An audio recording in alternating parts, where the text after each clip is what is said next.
تشریف لاتے ہیں نظم کے لیے محمد سعد بن محمد لطیف۔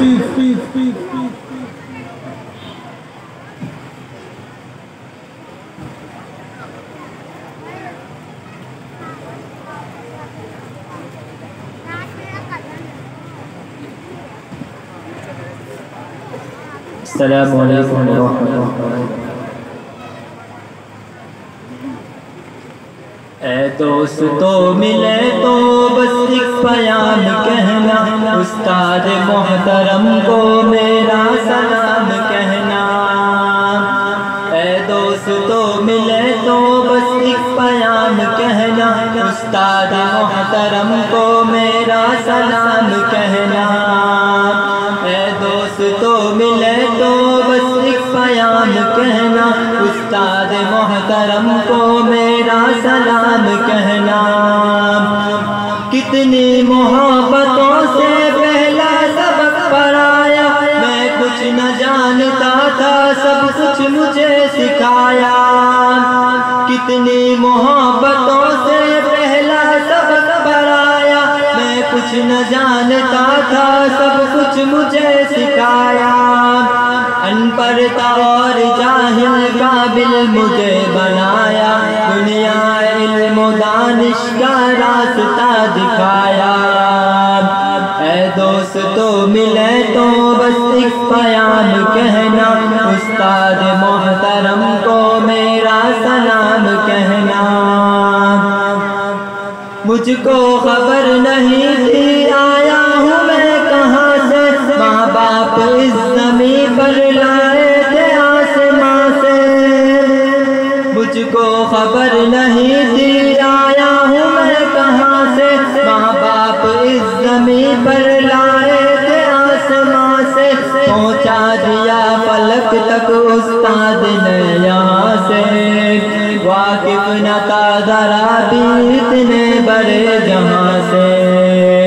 مجھ کو دلایا کتنا اچھا مقام کہنا، استاد محترم کو میرا سلام کہنا۔ اے دوستو ملے تو بس ایک پیام کہنا، استاد محترم کو میرا سلام کہنا۔ جینے کا فن سکھایا، مرنے کا باقی پن بھی، عزت کے گر بتائے رسوائی کے چلن بھی۔ جینے کا فن سکھایا، مرنے کا باقی پن بھی، عزت کے گر بتائے رسوائی کے چلن بھی۔ کانٹے بھی راہ میں ہیں پھولوں کی انجمن بھی، تم فخر قوم بننا اور نازش وطن میں۔ ہے یاد مجھ کو ان کا ایک کلام کہنا، استاد محترم کو میرا سلام کہنا۔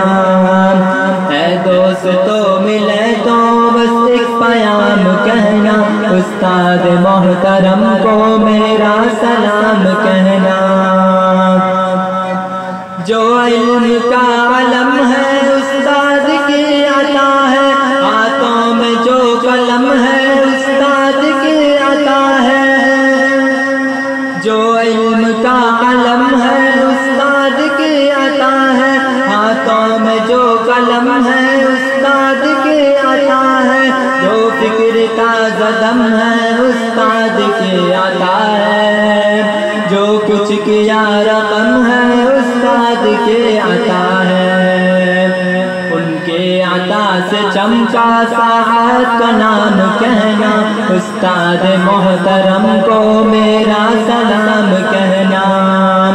اے دوستو ملے تو بس ایک پیام کہنا، استاد محترم کو میرا سلام کہنا۔ اے دوستو ملے تو بس ایک پیام کہنا، استاد محترم کو میرا سلام کہنا، استاد محترم کو میرا سلام کہنا۔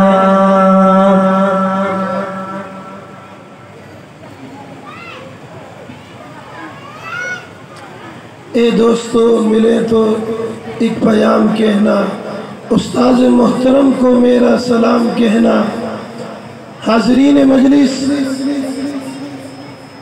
میرے بھائی محمد سعد آپ حضرات کے سامنے ایک نظم پڑھ رہے تھے۔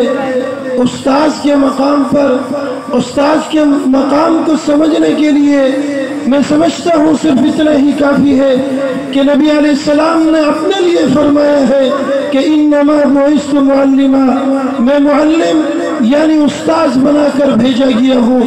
استاذ کا کیا مقام ہے، اس کی کیا وجوہات ہے، اس کی کیا ترجیحات ہے، اس کے لیے کیا چیزیں ہیں، ان چیزوں کو چھوڑ کر صرف ایک بات عرض کرتا ہوں کہ مختلف گھروں کے، مختلف علاقوں کے، مختلف زبانوں کے، مختلف رنگوں کے طلبہ جب ایک استاذ کے سامنے بیٹھتے ہیں تو یہ استاذ کا ظرف ہوتا ہے، یہ استاذ کا مزاج ہوتا ہے کہ ان 35 30 25 45 42 جتنے طلبہ ہو ان کو لے کر وہ کیسے چلتا ہے۔